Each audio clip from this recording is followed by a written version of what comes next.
worse.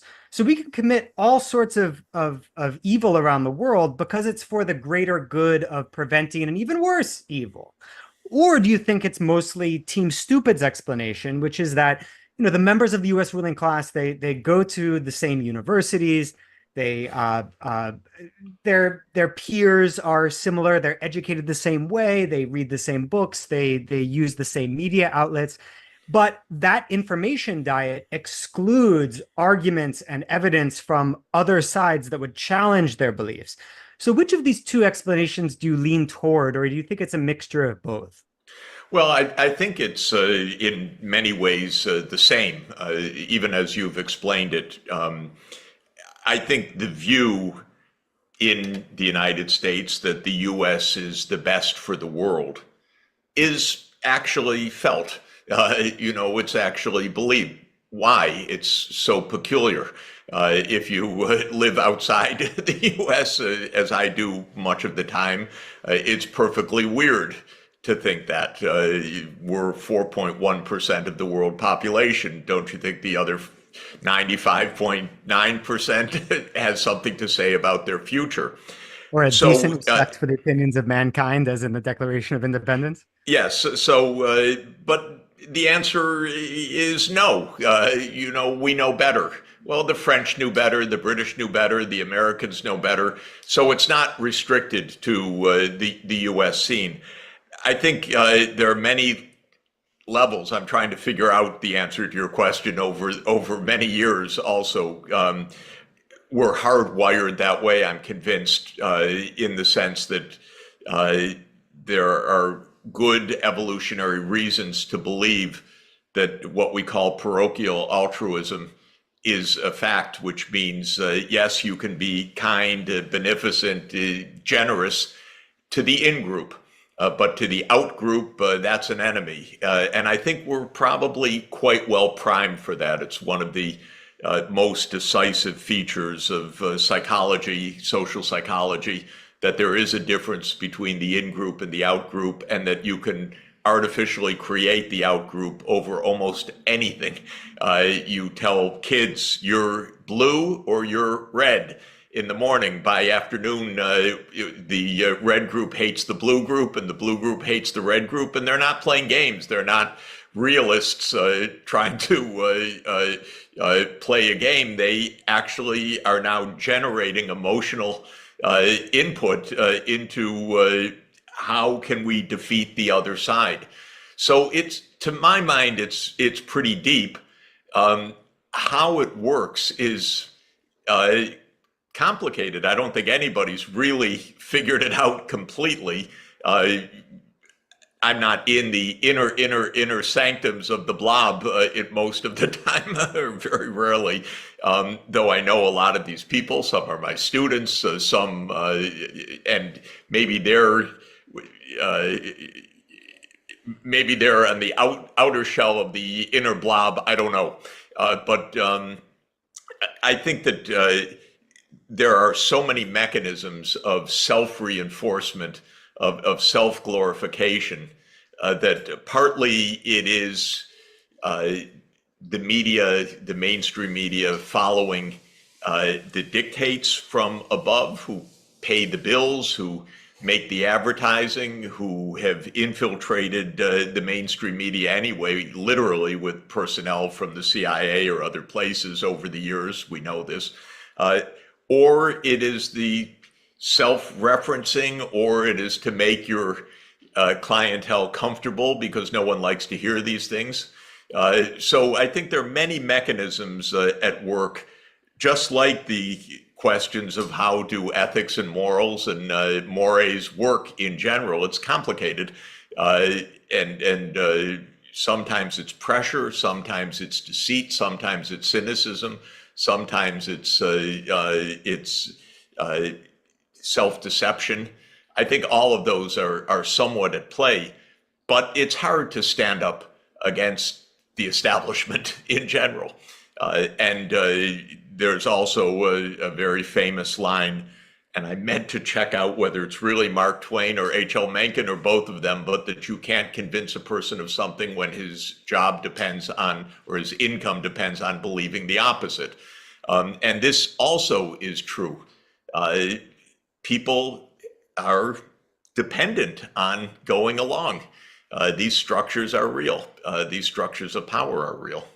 But what I'm trying to say is that even this little country of mine, the Netherlands, is extremely at the forefront always to jump into or to help the US and other European countries in their imperialist endeavors. They want to be the leader of the NATO. The recently Dutch soldiers were found in Lebanon, and I'm like, apartheid is a Dutch invention. It's a Dutch word. So I'm always saying that I feel it's much more Europe wide. Often there's this idea that the rest of Europe are vassal states of the United States, and I in a way I agree, but I think there's not a lot of difference between, for example, the UK's role in imperialism and countries like France or smaller countries like the Netherlands. I feel they all have a very active role when it comes to Western imperialism. What would you say about that? Well, I think you're just being proud because if the British taught the Americans all that they know, the Dutch taught the British all that they know. After all, it was the glorious revolution in 1688 that modernized Britain. This is a Dutch invention. The Netherlands was in the forefront of colonialism, imperialism, racism. But then it lost its military and naval dominance to Britain, but it still showed what it could do in Batavia, and the colony of today's Indonesia was very brutal.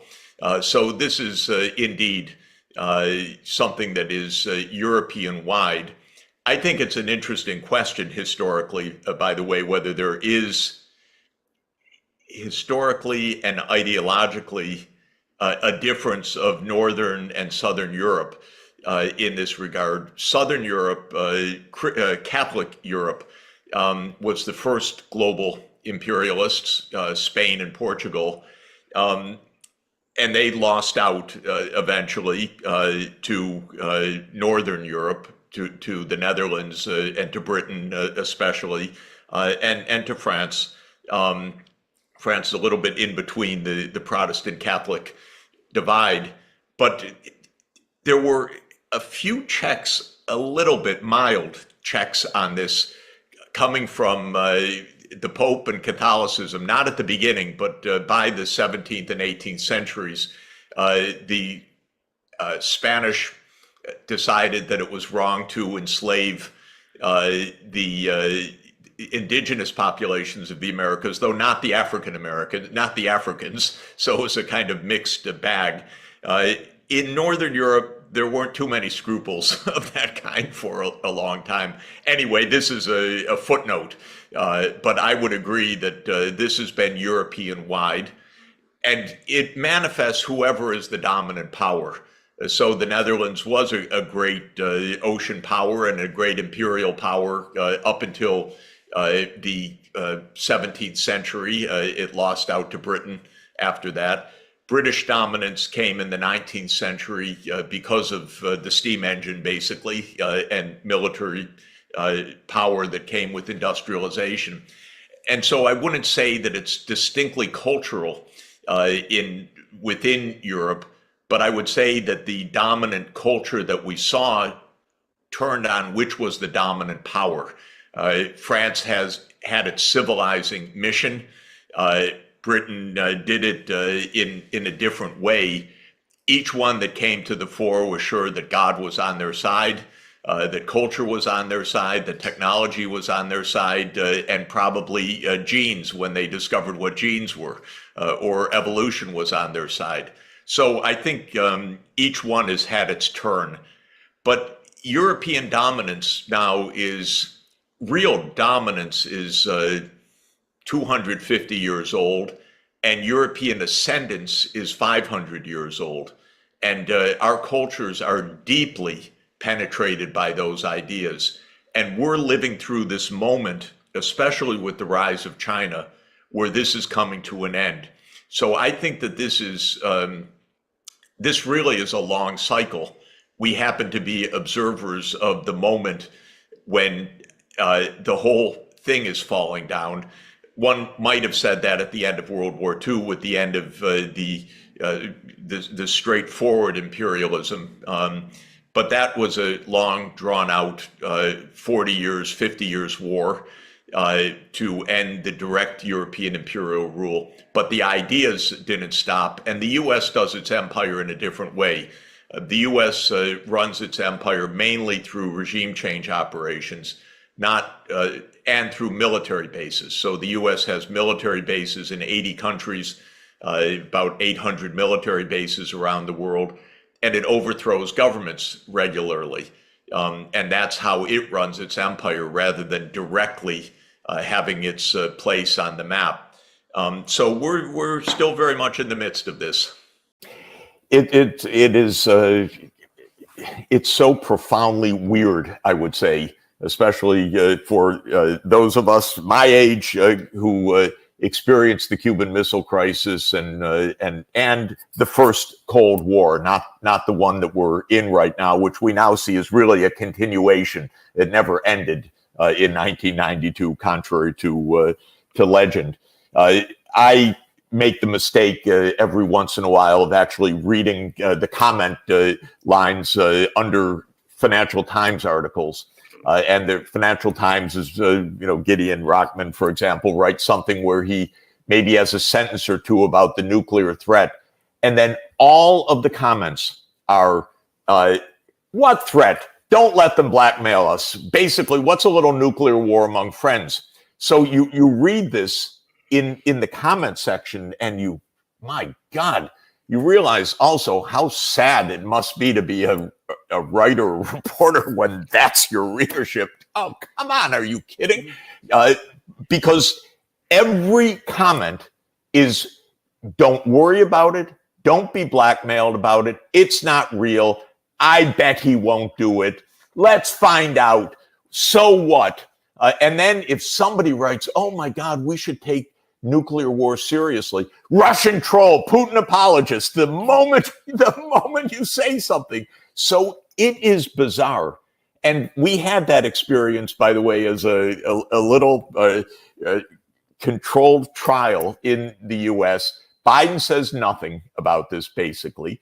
But at I think it was 2022 in the fall, he said in a fundraiser to donors, which is really the only time he speaks to the, quote, American people, when he's speaking to some rich people in a private donor fundraiser.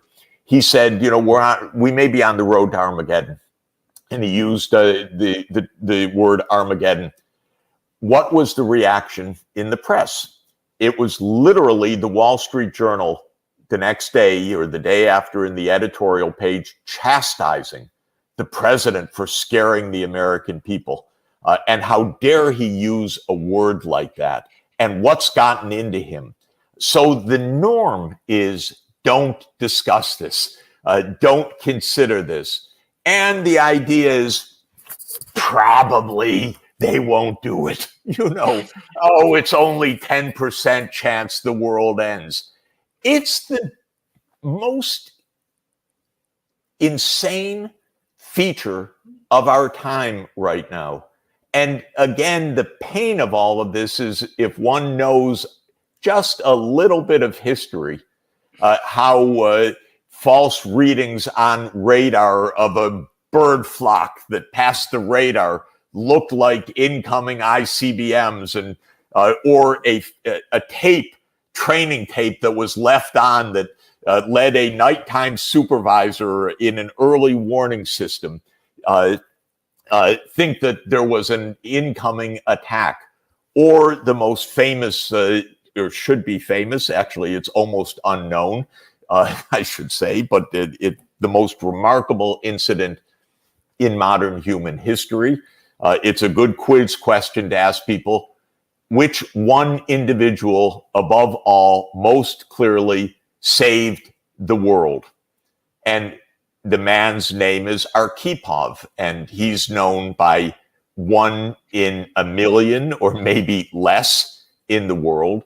And he was the Soviet political officer on a disabled Soviet submarine where the skipper of the submarine had ordered the firing of a nuclear-tipped torpedo after Kennedy and Khrushchev had arrived at their compromise agreement, but the word had not reached the disabled submarine. And under U.S.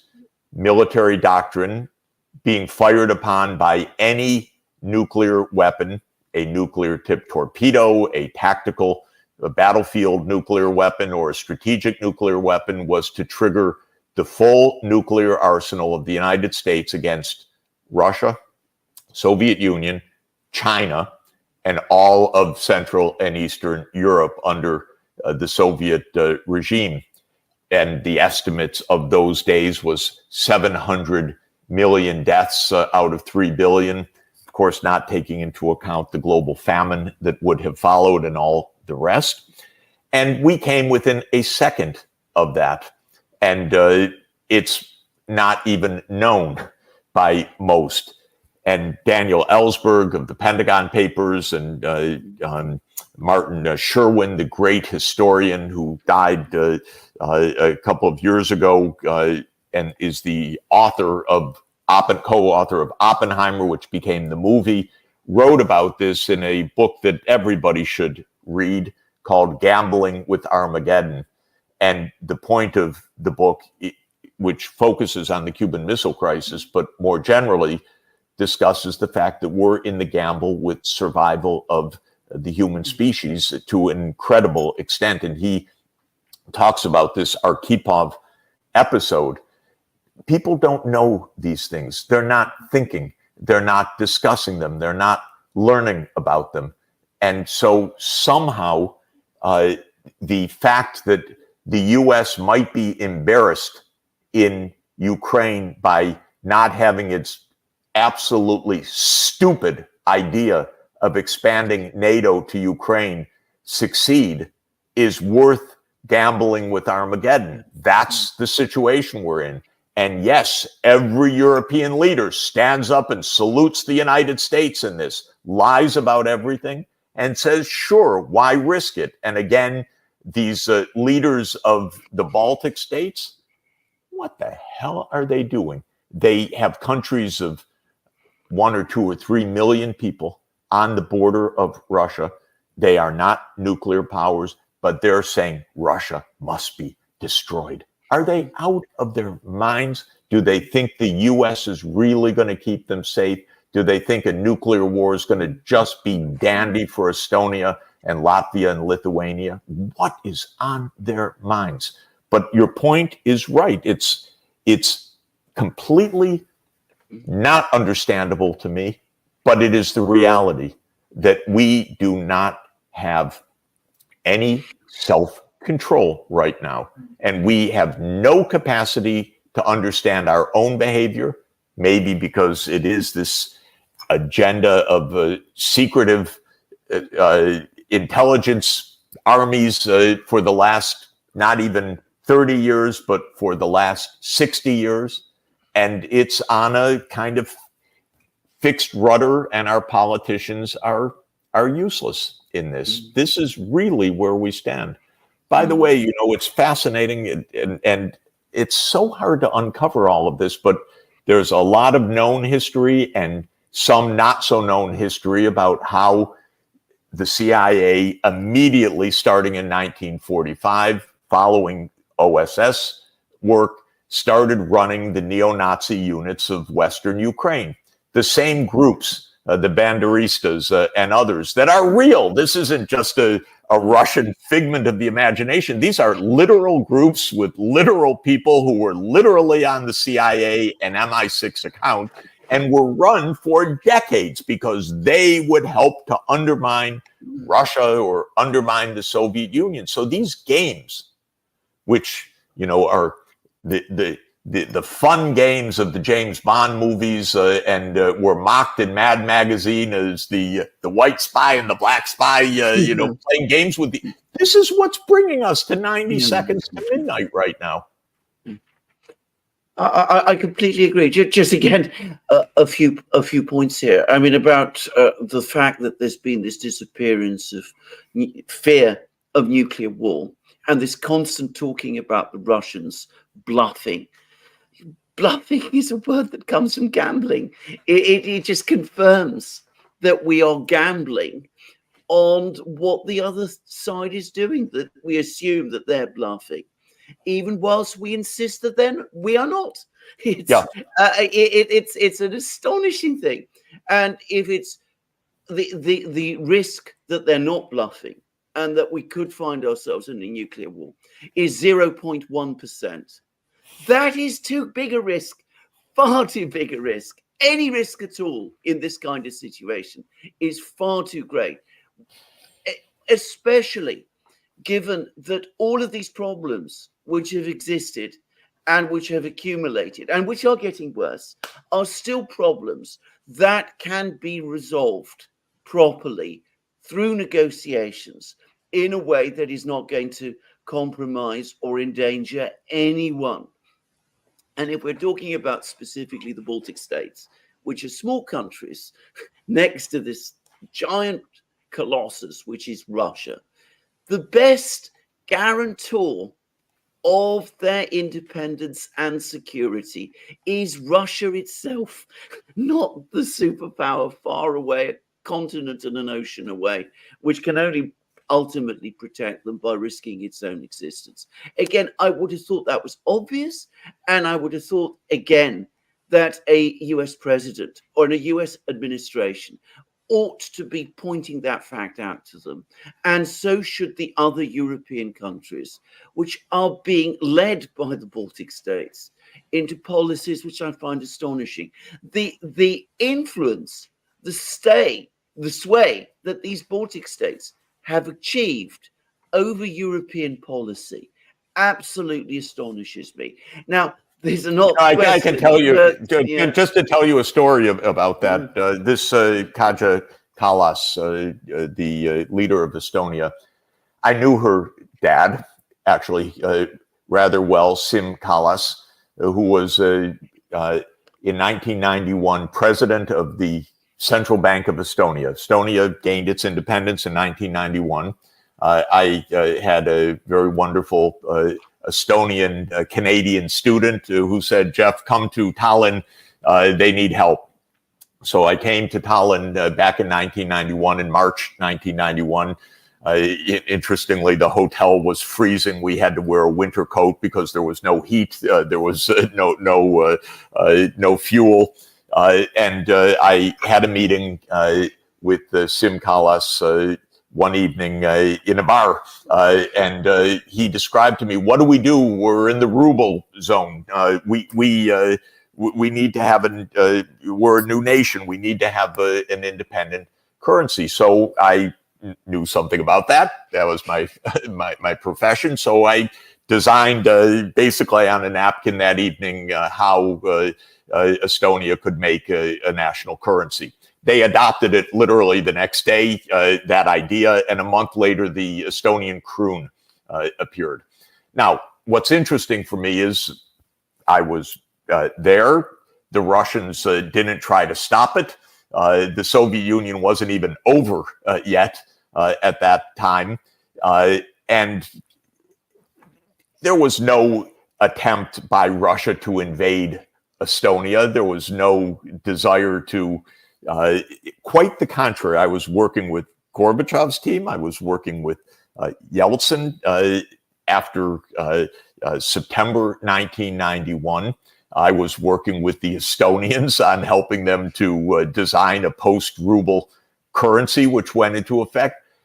The Russians wanted peace. They wanted quiet. They wanted rebuilding. They wanted integration with Europe. It was so normal. This is exactly the moment that Cheney is saying, okay, now we dismember Russia. This is the crazed mindset of this hubristic, indispensable nation, the United States. It just could not say yes. And now I see the daughter. Yeah, I got, by the way, one of the highest awards of the Estonian state for my work in helping them set up the currency, because it remained stable for the next 20 years, and then they adopted the euro. It was a good success, good economic success, especially for an evening discussion about how to set up a currency. And now I see this hatred from the Estonians, hatred, but provocation and warmongering, as if this is going to keep them safe. Are you kidding? It's completely the opposite. By the way, I was advisor to Poland in those years. I was their main outside advisor. And now I see Poland talking the same way. Radek Sikorski, the most aggressive foreign minister in Central and Eastern Europe, not to be compared with Baerbock, who is, Minister of War of Germany, in effect.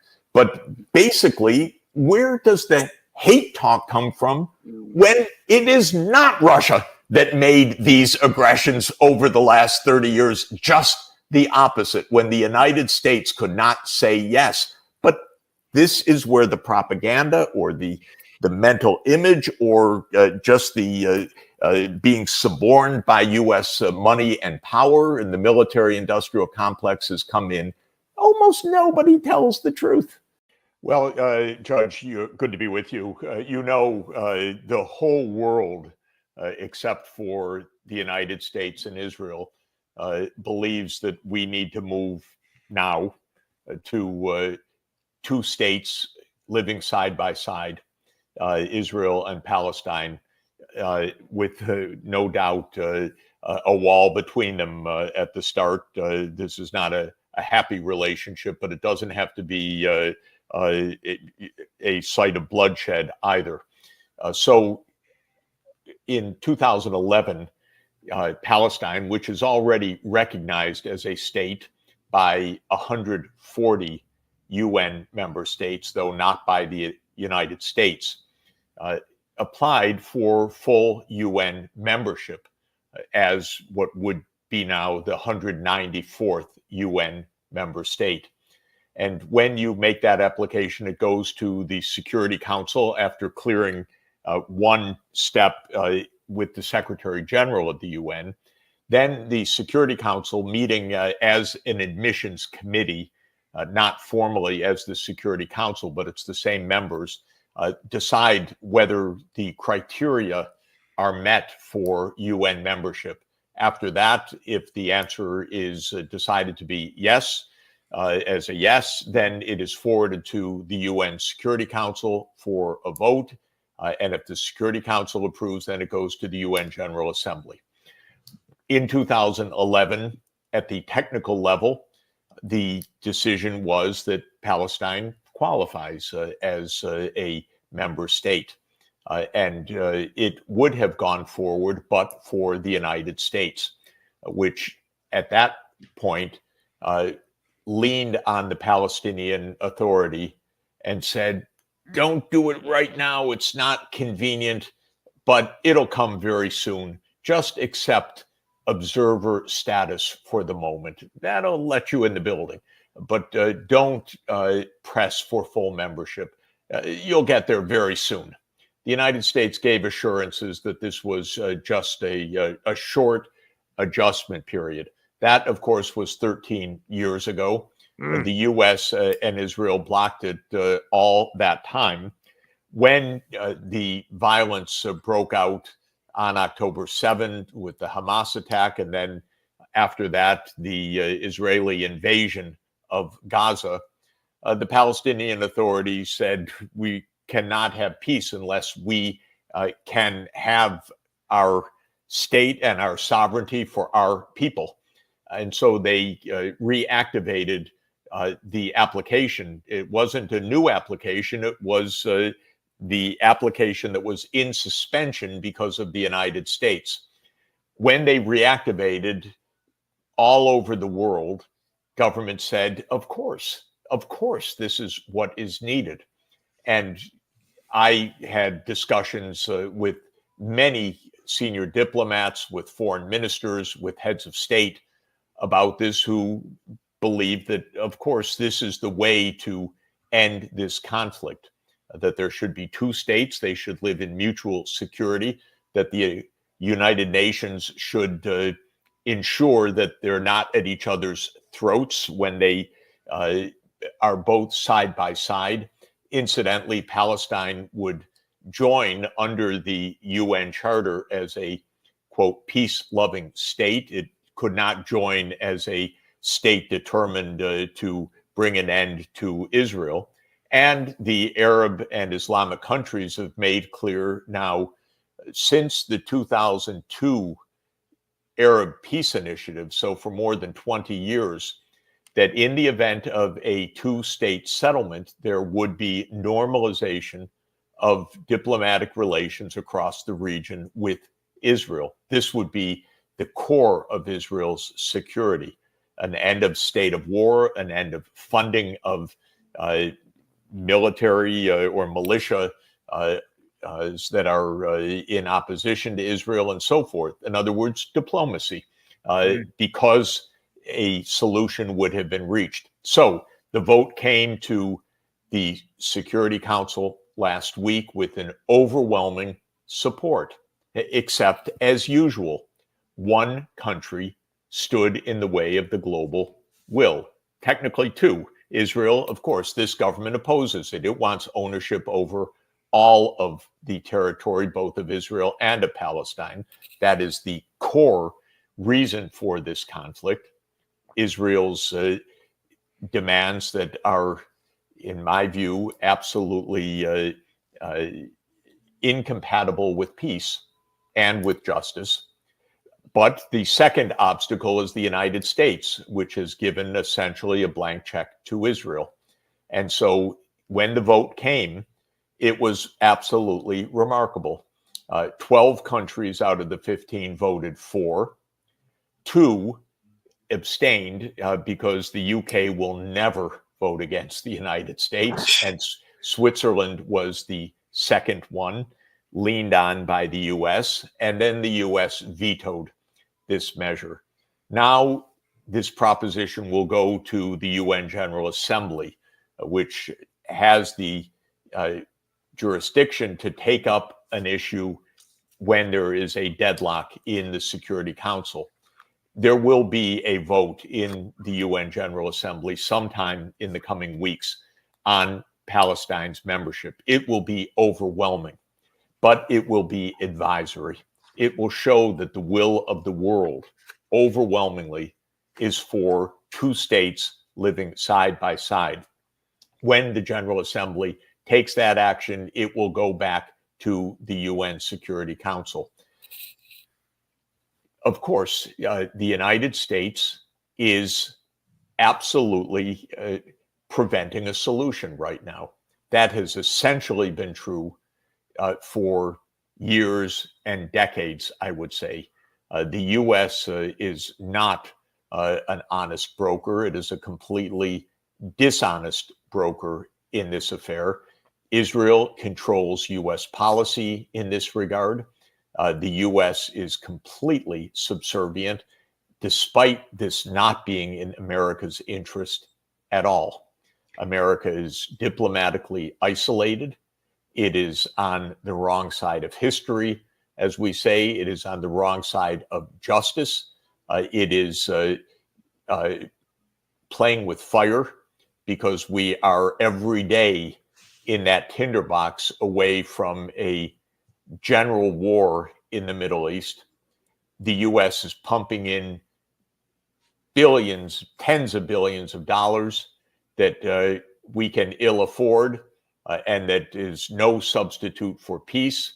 And that vote of another 26 billion, depending on which parts you put in for Israel, was just made last Saturday with no strings attached by the US Congress, because basically US policy is run by the Israel lobby in this regard. Before we Yes.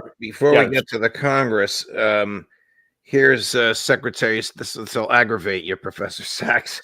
Here's Secretary Blinken attempting to answer a very astute question: was the United States isolated at the UN?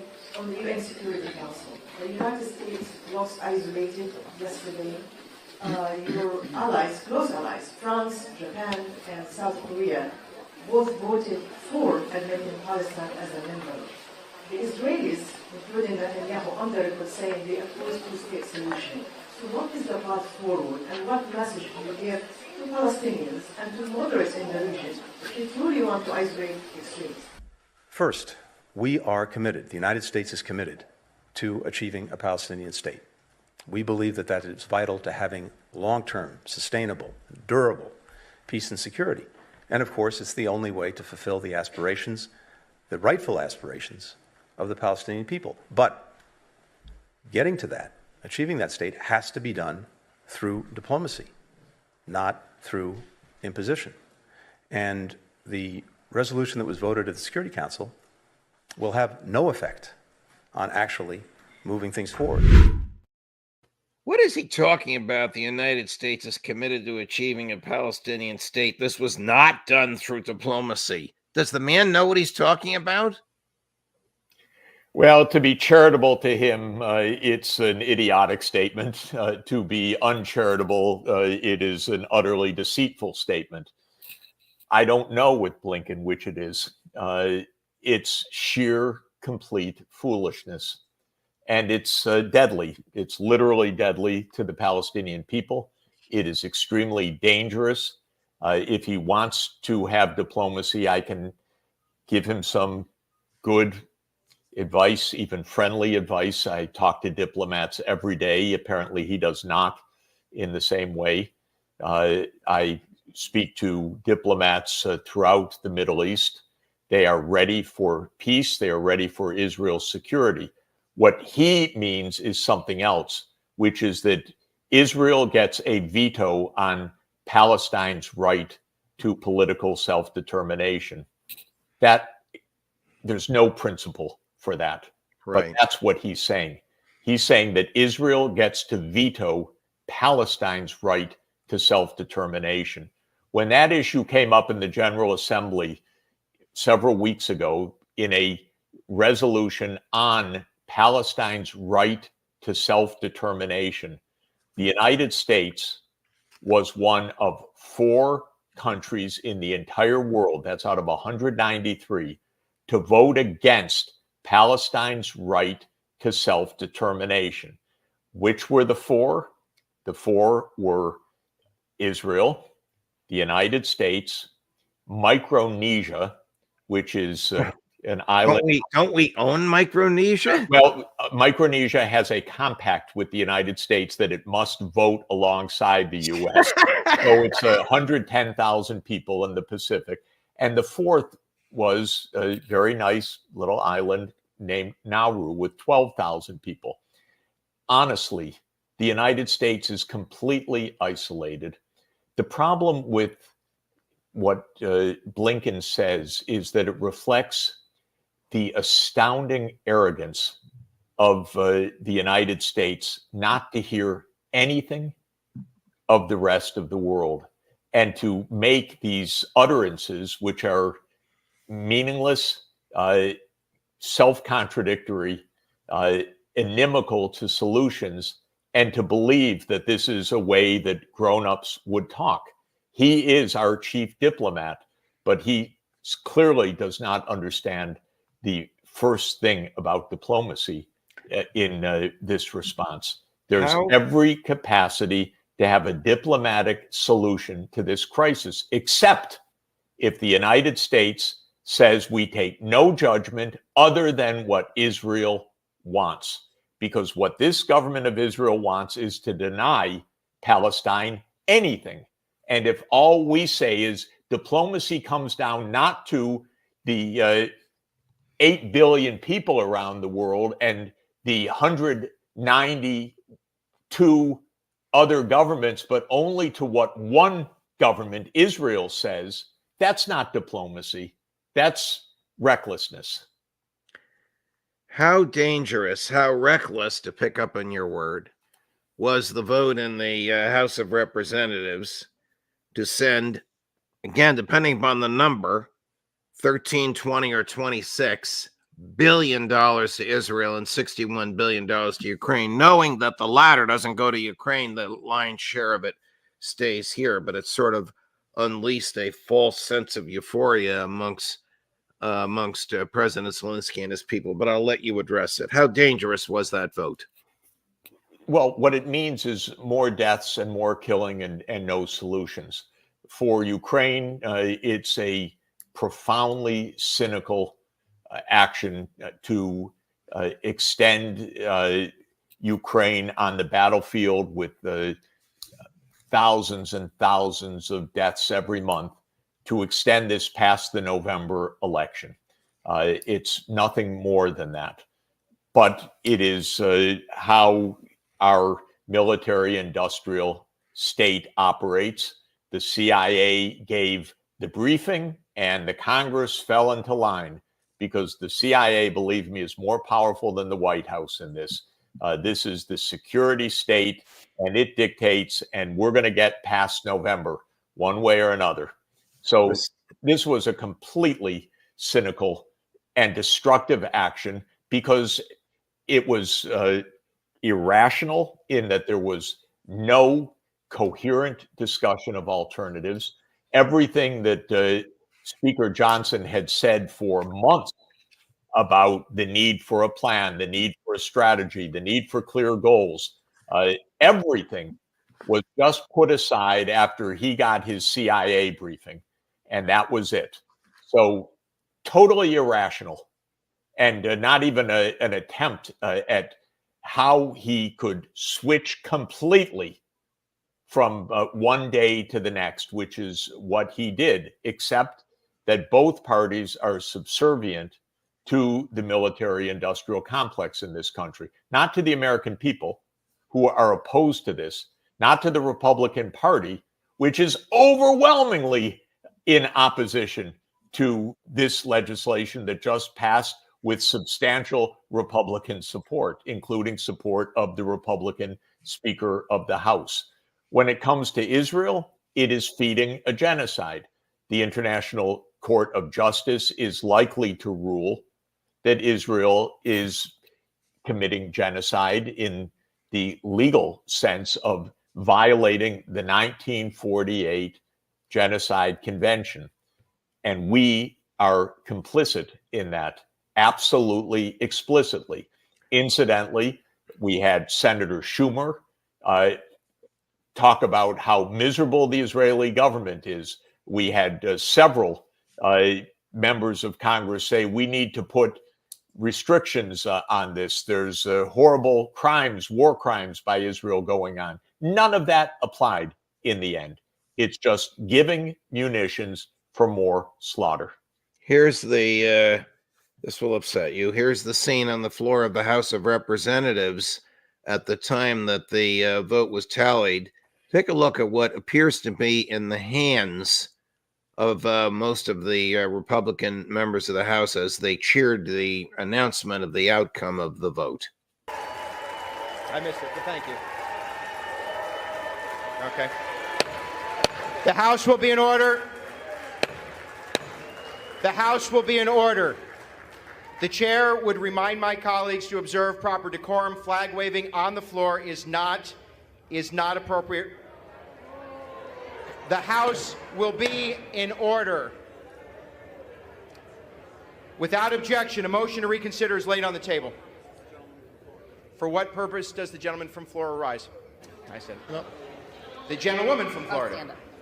Put the damn flag Okay. The gentlewoman is not recognized. Colleagues, no, I'm going to. The House will be in order. Like children waving Ukrainian flags on the floor of the House. That was one of the Republicans that voted against it, who admonished everybody else to, quote, put the damn flags away, and then he took the microphone away from her. One's reminded, forgive them, they know not what they do. Yeah, What they're doing is sending tens of thousands, maybe hundreds of thousands more young Ukrainians to their death. That's what they're doing, because they are absolutely unaware of any of the real issues in this conflict, unaware of its genesis, unaware of its possible resolution. All they seem to know is war, and they're ignorant. They don't study this. They don't look at alternatives. They don't say one word about diplomacy. They know nothing. They don't understand the consequences. It's regrettable how really sad our government has devolved into almost this ludicrous display of irrationality and immaturity, because that's what this is. This wasn't a considered discussion, a considered deliberation taken after careful reflection of the myriad possibilities, alternative approaches, and likely consequences. This is kind of an ignorant mob waving their flags that has already condemned around 500,000 Ukrainians to their deaths or grave wounds, that has lost a great deal of territory, not because Putin was out to take the territory, but because the United States at every stage refused basic diplomacy over the issue of the U.S. placing its military along the Russian border. That's the issue we've never discussed. That's the issue that the New York Times will not tell its some thumb-sucking readers, excuse me, because they can't read that thing as adults, that New York Times. It has no facts.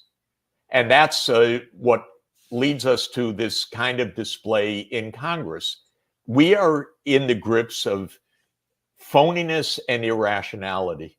We're not considering alternatives. We're not discussing honestly any of the dynamics of these conflicts. We're not discussing where they came from and how they can be ended. It's a game. It's a small insider game. In the end, the Congress buckles in to the campaign contributions of Northrop Grumman and Lockheed Martin and General Dynamics and Boeing and the Israel lobby and all the rest. All these people know is that they got to get out back to their home districts and with the funding for their advertisements so that they can do more damage as reelected representatives after November. We're in a trap. We're in a trap of utter irrationality. Nothing's explained to the American people. No truth underpins any of these decisions. Nobody wants to debate it. The President of the United States, I'm sure, could not debate this. No. And there was no serious debate on the floor of the House. Excuse me, just to say that the fact that the Speaker of the House could be against it, and then one day flip the position entirely and push it through, just should tell everybody that this is a world of make-believe that happens to leave hundreds of thousands dead as if they don't count, and as if it's not, just as if it's not serious at all. The same Speaker of the House was against warrantless spying. When the CIA visited him, he changed his mind. The vote in the House of Representatives was 212 in favor, 212 against. The simple amendment to require the intelligence community and the FBI to get a warrant when they want to spy on Americans. He left the Speaker chair to come down to the well of the House and break the tie and vote against that amendment. So whatever the CIA tells the Speaker of the House in secret, boy, I'd like to know what it is, because they get this guy to flip on the most significant issues of our day: the Constitution and human life, war and peace. Without need for any coherent explanation after the fact at all. Right. That's the game. Was a professor, I think you may know her, but was an academic arrested in Israel for something said in a classroom, and then the courts released her the following day. Do I have this correct? Yes. Professor Sachs? I don't know all the details, but there was a professor of Hebrew University arrested for not towing the line on Israel's unacceptable, in my view, positions vis-a-vis Palestine.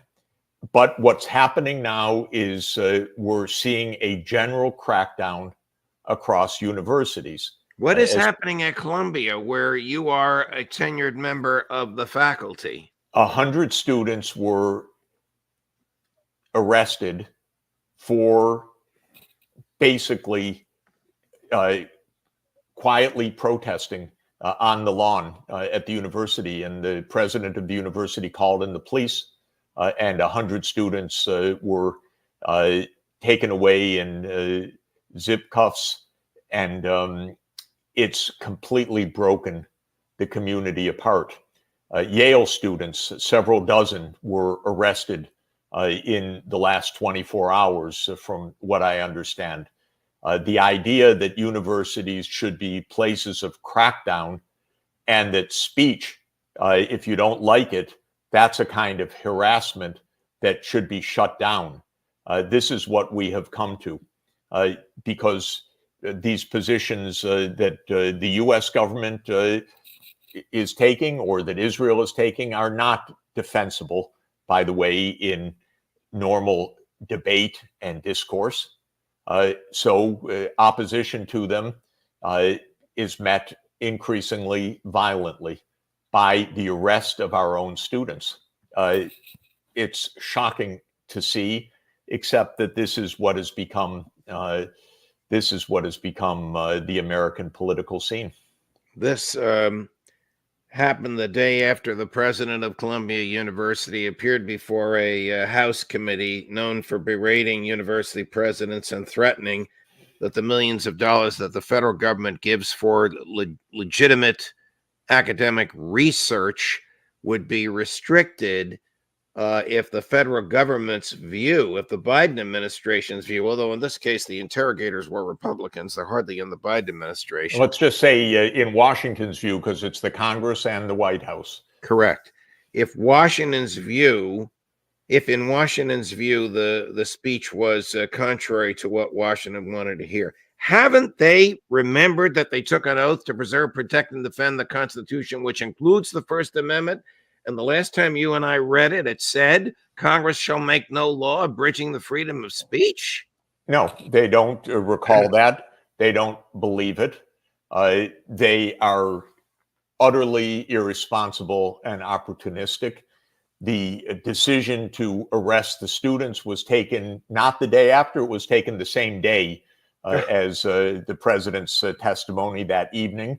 It was taken without consultation with the students, without an attempt at a face-to-face discussion. It was not taken in response to violence. It was the New York Police Department coming onto the campus and arresting students that were sitting on the lawn or in tents. Whatever the law, and I think it violated the law, I can tell you it broke the community in two, because universities have an ethos. The ethos is that they are a community. They're a place where you study, where you debate, you can argue, but it's a place of thinking.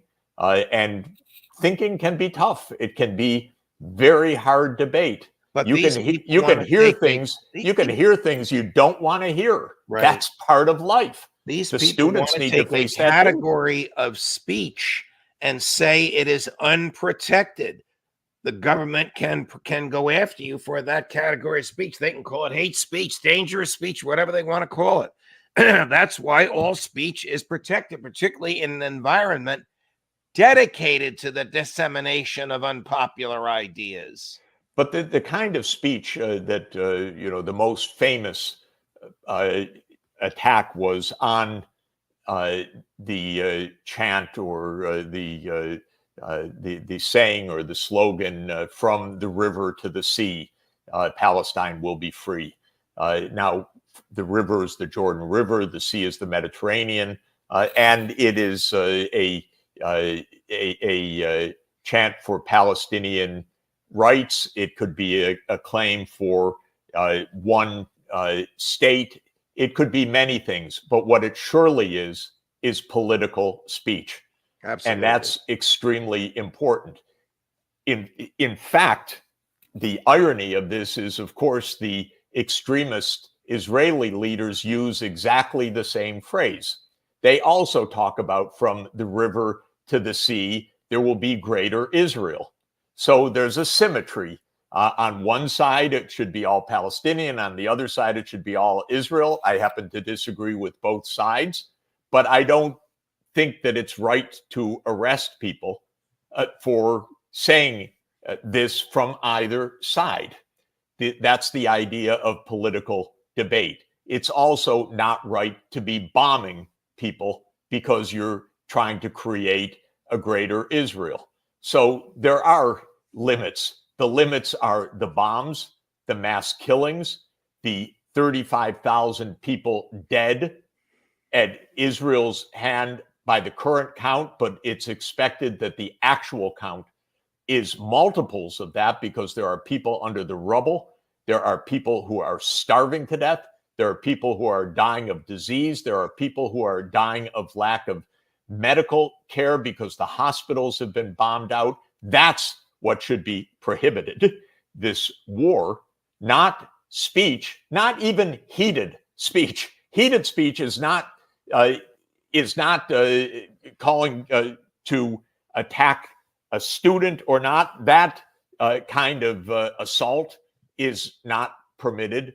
But the charge that the congressional members made was directly, explicitly about political speech in a context where we need political debate. We need more political debate, not less of it. Here's a congressman from New York. I couldn't believe I was seeing this. The last clip we'll play for you because I know this will get under your skin also. Offering a resolution condemning the phrase. I never heard of this fellow, Congressman Anthony Desposito, but watch this. My resolution condemns the slogan, from the river to the sea, Palestine will be free, because it is blatantly anti-Semitic. Madam Speaker, I remind my colleagues that this slogan was used by Iranian leaders responsible for the recent attacks on Israel. This slogan communicates one thing and one thing only. It is not human rights. It is certainly not peace. It is the violent destruction of the state of Israel and the Jewish people that live within it.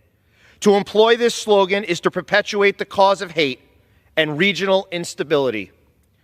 Between the Jordan River and the Mediterranean Sea sits Israel, a free, diverse nation, a safe haven for Jewish people, formed in the wake of the mass murder of European Jews. When the world witnessed the tragedies of the Holocaust, we said never again. Now is our chance to mean it and to reject anti-Semitic hate in all of its forms, whenever and wherever it rears its ugly head. I don't know if they actually voted on this resolution. It's reprehensible that Congress should think it even can be in the business of condemning speech, no matter what the speech says. Hate speech. But by the way, it's so interesting, so sad, so primitive. Here's a representative. He says, in between the Jordan River and the Mediterranean lies Israel. If he had said, in between the Jordan River and the Mediterranean lies Israel and Palestine, well, then we would have the start of the discussion that the whole rest of the world is having. Right. Between the river and the sea, there are two peoples and two nations. And the the Palestinian nation, Palestinian state, already recognized by 140 UN member states. But he doesn't say that. And it's meaningful that he doesn't say that. He's ignorant, I'm sure, but completely insensitive to the realities. Now, while one side is chanting about from the river to the sea, maybe wanting one state, which many people, by the way, Jews and Palestinians believe, although most do not, most want two. But just as people are chanting that, on the other side are Israeli leaders who use the same expression, from the river to the sea, for greater Israel. And they're not just chanting it, they are killing tens of thousands or hundreds of thousands of Palestinians right now before our eyes to achieve their aim. That's a difference.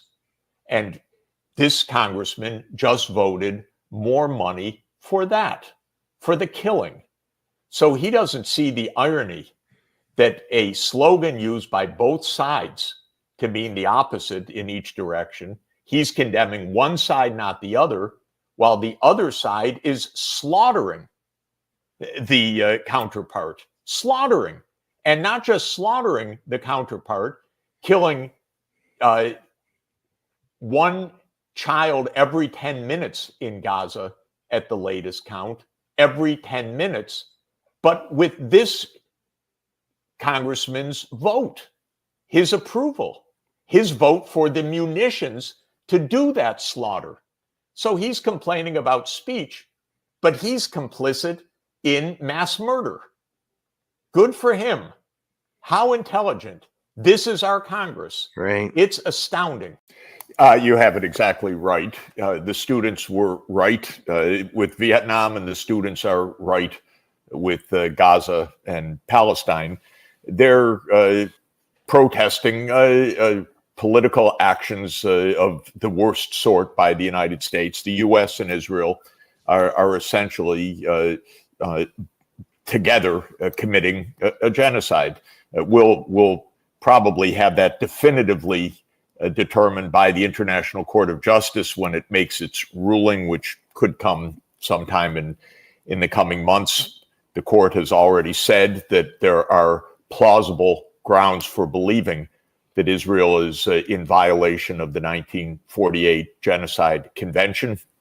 And there is no doubt in any way that Israel is doing this daily with the support, and could not do it otherwise than with the daily support of the U.S. government, which goes out of its way to say that there are no red lines. Israel gets what it asks for, and the students are protesting, of course.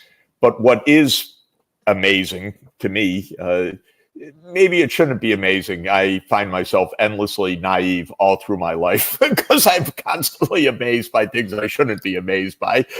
But the crackdown is brutal.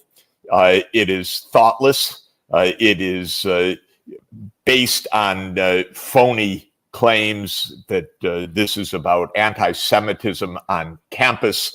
And we have to, the police are being called into my campus at Columbia University and to dozens of campuses around the world to keep things safe, when, of course, there was no threat to safety of anybody by peaceful protests. The only threats come when the police come on campus, brutally arrest students and faculty, I should add, though the students have taken the brunt of this. And then every kind of falsehood is put forward by the administrators, by the police, and then we have these visitations by members of Congress. If you ever want to have a lower regard for politicians, nothing like watching them stir up added trouble. We had the Speaker of the House of Representatives make that urgent stop on the Columbia campus to bemoan anti-Semitism on our campus as a crackdown came of this brutal sort, twice ordered by the administration, with the New York Police Department arresting dozens and dozens of students on each occasion. The university peremptorily first suspending and then expelling students, and setting either the most arbitrary deadlines or not even announcing deadlines before calling in the police, as was the case on April 18. And it's happening, Alexander, all over the country, which also leads one to suspect that there's a lot of coordination and cooperation underway, because I personally would guess that this is not independent actions by dozens and dozens of universities, but lots of discussion about how to make these crackdowns and so on. It's rather shocking period, but the students are not stopped, and they are not being bowled over by this. They keep coming in larger and larger numbers. We're going to continue to have a very hot time of this as long as this genocide continues, and it looks likely to continue right now as long as the U.S. government continues to give it full backing, which it does. Which it does. And I'm going to make a few quick observations. I mean, as I said, I remember the Vietnam protests, and I remember the crackdowns that happened on universities in connection with the Vietnam protests. And at that time, and I see no reason why it should be different this time, crackdowns like this were radicalizing. They radicalized more students. They made those students who were caught up in those crackdowns angry and upset, and obviously frightened, but also angry and more sure that they were, that they were on the right side. And it caused protests in the end to spread and get stronger. And the other thing I remember from the 1960s and early 1970s is that, of course, if you start arresting students, if you start doing this kind of behavior against students, then it's not just the students themselves you radicalize, but of course students have parents and family, and they become concerned and they start asking questions as to why things are being done in the way they are. And I don't want to push this further, but I mean, I think this is a misguided strategy because, of course, the problem is exactly the one you said. The problem is not what is going on in Colombia and in other universities. It is what is going on in Gaza. Now, history sometimes rhymes, as we often hear. There was a Democratic Party convention in 1968 when the protests really began to take off. It happened in Chicago. We have a Democratic Party Congress again in Chicago. There's growing disquiet amongst a large proportion of the base of the Democratic Party. This situation seems to me an attempt to get this all under control, this crackdown, all under control, when in fact it could do the opposite and generate more protests, including embarrassingly at the convention itself or around the convention itself. And the administration itself doesn't have a plan about how to move forward. Now, the other thing I just quickly wanted to say, running on a bit, but we've had, as you said, the ICJ case, which is coming probably in the summer sometime. And we've had a case at the International Criminal Court, which is supposed to be under intense pressure not to issue arrest warrants, and has now issued a statement, unprecedented. An amazing statement. Yeah, absolutely unbelievable. Saying that they are that they will not let them, they will not accept if they are pressured in the way that they clearly are. So again, these are not really questions, but can you address some of the points I've said and maybe take this discussion further? I think the key point is that what is happening in Gaza is completely illegal and completely outrageous, morally, politically, practically.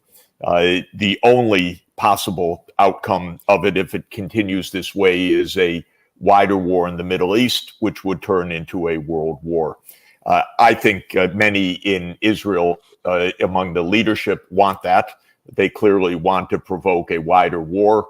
They have been not very subtle in trying to draw the United States into a war with Iran for many, many years. And the attack on the Iranian consulate last month and the follow-up was yet another attempt to draw the United States into a wider war. So we are on a path that's absolutely devastating. What is key, as you've been discussing and I've been discussing, and I've been involved in the diplomacy at the United Nations, is that the U.S. and Israel are essentially completely isolated in world opinion, other than the countries that the United States can arm twist desperately to fall into line. Britain can always be counted on to at least abstain. If the United States says jump, Britain will jump to some level, no matter the pain and the disagreement within the British public on this. And that happened again. Where the dynamics are right now, of course, is that the world is saying we need this war to end and we need a state of Palestine as a member of the United Nations, period. 57 years onward after the 1967 war, and that means the occupation of Palestine by Israel and the apartheid regime that became increasingly brutal, and that is the basis of why this genocidal action in Gaza is taking place right now. This has to end. And so, as I'm sure listeners will recall, last month, the Palestine Authority revived their application for UN membership, which had been put aside by the United States demand back in 2011. Back then, that's already 13 years ago, the UN Security Council meeting as the admissions committee had said, you fit all the criteria. Palestine should be a UN member state. And the US said, oh, yes, we agree completely, but not now. Just give it a little time. Take observer status. And this is the US ploy, which is always put off any decision that is in favor of Palestine at the behest of Israel. And that means put off forever. So the United States back in 2011 convinced the Palestinian authorities, just take observer status.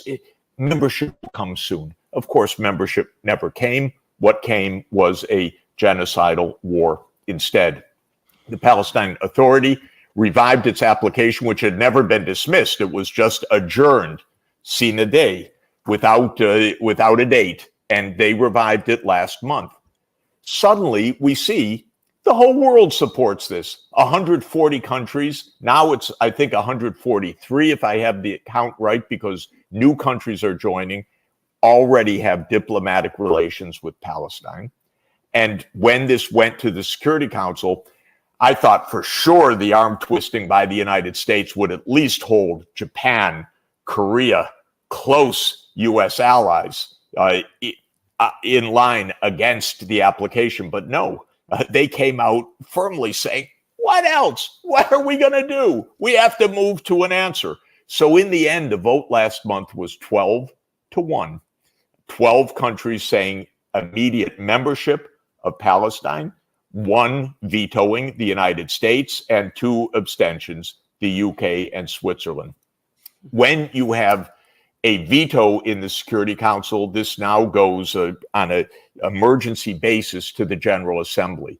It looks like there will be a vote on May 10 in the General Assembly for UN membership of Palestine. Now, what is the United States doing? It's arm twisting every place. It's doing whatever bribes, whatever threats it can make everywhere to try to keep the vote down in the General Assembly. It's also doing something which is, I think, we'll see. But I think part of the incredible U.S. naivete, which has gone on with Trump and now with Biden, which is it's trying to cut a deal with the Saudis.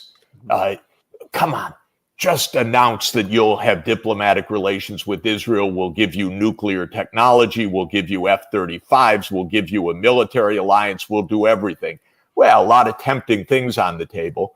What they're saying to the Saudis is break with the rest of the Arab world, break with the rest of the world. Just come with us. We'll give you every goodie that you want. And what they're doing is what, of course, the UK and the US has done with the Arab world for 100 years, trying to divide it, trying to bribe it, trying to threaten it, trying to cajole it to play the US game. I don't think it's going to work. But even last week, there was Jake Sullivan in Britain at an FT conference, speaking his usual nonsense, but saying, "Oh, we believe in a two-state solution. We think there should be a process." Isn't that nice? We think there should be a process, a pathway to help meet the needs of the Palestinian people. In other words, we think there should be a road to nowhere, never, anytime, because we are the firm supporters of Israeli negation of any real peace in the region. So here's where we are. We have a vote coming up. I think it will be May 10 in the UN General Assembly. We have an Arab League meeting in Bahrain scheduled for May 16. After the vote in the General Assembly, this will go back to the Security Council. Will the U.S. continue to be the sole stalwart for war, which, of course, has been the U.S. vocation all along, or will the will of the entire world community, ex-U.S. and Israel, prevail? It's pretty interesting because this is bleeding support for Biden. Trump will be worse, but how can anyone support Biden in this context? You have to have some minimum standard. Not only the other side is completely whatever on this, because I think with Trump, we have no notion, but unpredictability. With Biden, we have certain failure on this path, and he's losing support, certainly, of anyone under 35.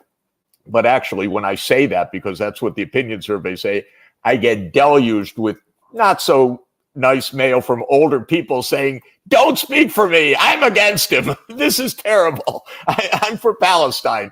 So there are a lot of older people that are absolutely on the same side. Biden is blowing any chance at all politically because the power of the Israel lobby to this moment remains dominant, even when a president is staring political defeat in the face within a few months over this. It's stunning to watch. So students and faculty being arrested, protests being violently put down, an administration isolating the United States diplomatically in the world, nonsense spoken by the government that it's going to divide once again the Arab people. I don't believe it. And this is where we stand right now. Absolutely horrible to watch the real mass killing and deaths in Gaza, and then horrible to watch this political spectacle and this complete collapse of civil rights in the United States. Absolutely, I completely agree. Just a few quick observations. Again, not really questions. But firstly, even if the United States gets its deal with Saudi Arabia, what difference is it going to make? It's not going to change anything on the ground in Gaza. We're still going to get the same policies, but implemented by Israel in Gaza, probably even more violently because they'll be more encouraged to do them. And that's going to provoke more protests around the world. put more pressure on the Saudis themselves. It's not going to solve problems. This idea that you can resolve the problem in the Middle East by cutting deals with Arab governments like the Saudi government, it's just been tried again and again and again. It hasn't worked. The problem, the conflict is still there because it is a conflict ultimately between peoples. And unless and until this is properly understood and accepted and people work on that basis, then we're never going to get a solution to this problem. The second is going back to that Security Council vote when the United States blocked Palestine getting statehood. I have to say, I was absolutely horrified by what the US ambassador said over the vote, because basically the comment made was, we won't do this, we won't recognize the state of Palestine until there is an agreement, a negotiated settlement between Israel and the Palestinians, which in effect gives the Israelis, the Israeli government, which is adamantly opposed to a Palestinian state, a veto over the entire process. They can always string out any negotiations which happen. They can always complicate them, add conditions, do all of those things to keep this thing going indefinitely. And again, you are giving, you're essentially surrendering your own ability to make decisions on this question to another government which is hostile to the whole idea of a Palestinian state. I find that astonishing.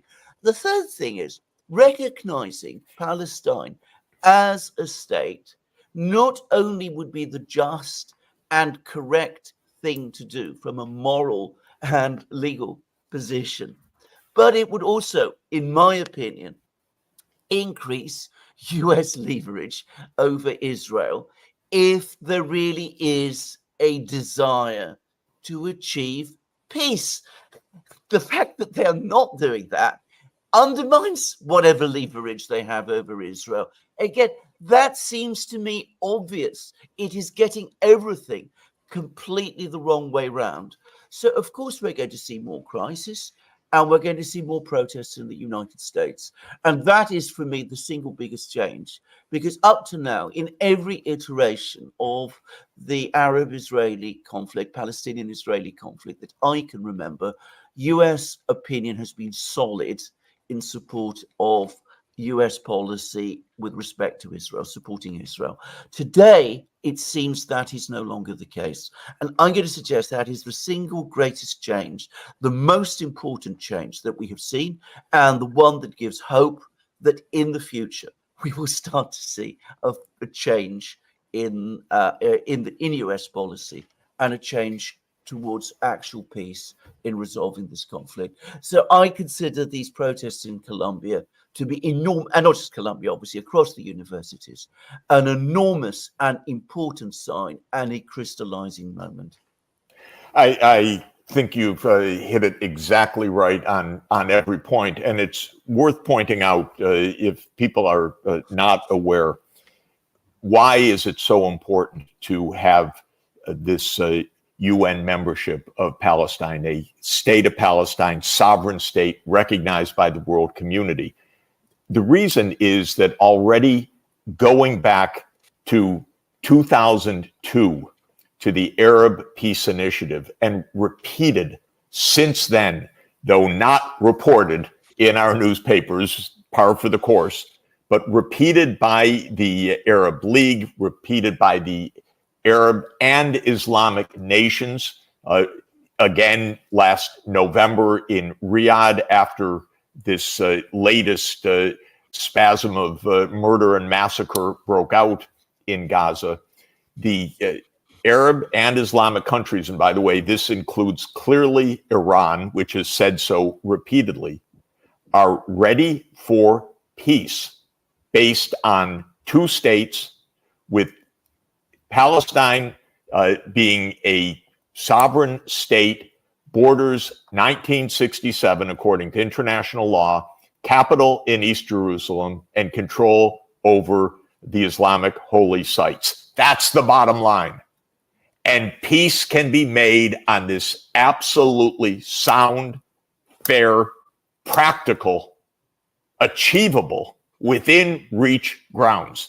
And so the whole claim, the meme, the mantra, endlessly falsely repeated, there's no way to make peace, there's no one to talk to, they're out to kill us, all the rest, is plainly, blatantly falsified by the Arab and Islamic world. And they are the ones that can make the peace happen and will make the peace happen as part of a peace settlement. And the United States knows this. And Israel knows this. And the Israeli government knows this. They don't want peace. They want greater Israel. That's the problem. They're not looking for a practical solution. They're not looking for a fair solution. They're not looking for a just settlement. We are in the hands of extremists. We are in the hands of extremists that demand everything and have a lobby behind that. And those demands are what blocks the peace and threatens the world. Everybody gets it. Our students get it. The other 190 UN member states get it. But the Israeli government doesn't want it. That's the problem. That's why this vote is so essential. That's why the US actions are so completely destructive, self-destructive of the politics, self-destructive of American interests, destructive of peace, all of it. But it's all predicated at the core on a fundamental irrationality of a radical extremist government in Israel, which has thought all along we can get what we want. The U.S. stands irrevocably with us. We have all the power. Who's going to stop us? And so it's this mix of arrogance and extremism that brings us to this point.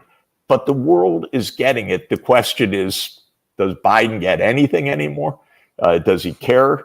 Jake Sullivan, not exactly the most sensitive barometer of global truth. He's the one, of course, who said last fall the Middle East is more quiet than it's been in 20 years.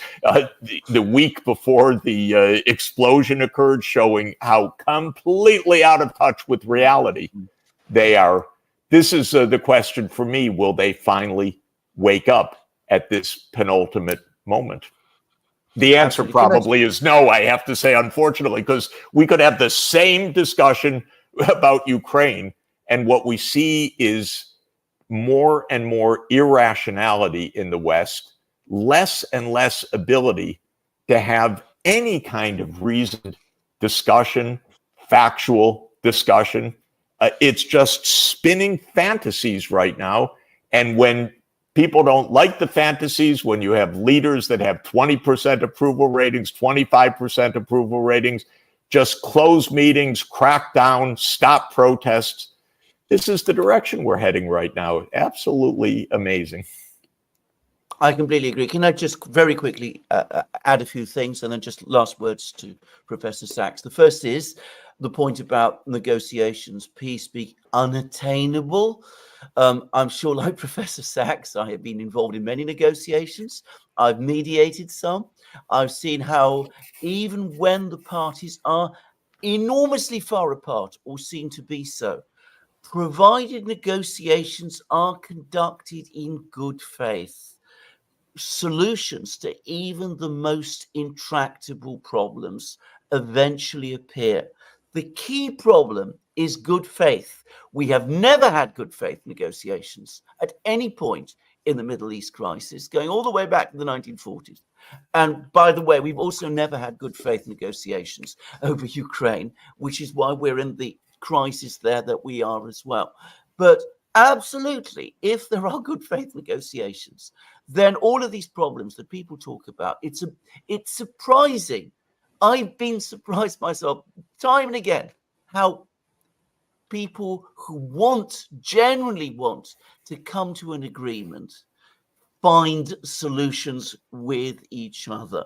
And I think that's a point that people never make. The second is, about the administration, I don't believe there can be any possible chance of this administration doing anything that will create peace. I have followed them very closely. They say one thing, they do another. I think that this is an administration that always takes the maximalist position on anything. Whenever it talks about wanting compromise, be it over Ukraine, Taiwan, the Middle East, Gaza, whatever, what they're basically doing is stringing us along. I've come to that conclusion. Many governments around the world have done. The Chinese complain about it. I don't think there's any doubt about that. And the third is I think eventually there will be peace in the Middle East. I think there has to be, because there is no other ultimate way forward. And the sooner we start moving towards good faith negotiations, the better, and stop empowering these extreme elements, these maximalist elements, who, of course, because they're being empowered, they can always come back and say to other people in Israel, we don't need to negotiate. We can have it all because the Americans are behind us. The moment that ends, those people will diminish. That, again, is absolutely clear to me. So over you to Professor Sachs. Yeah, just a word about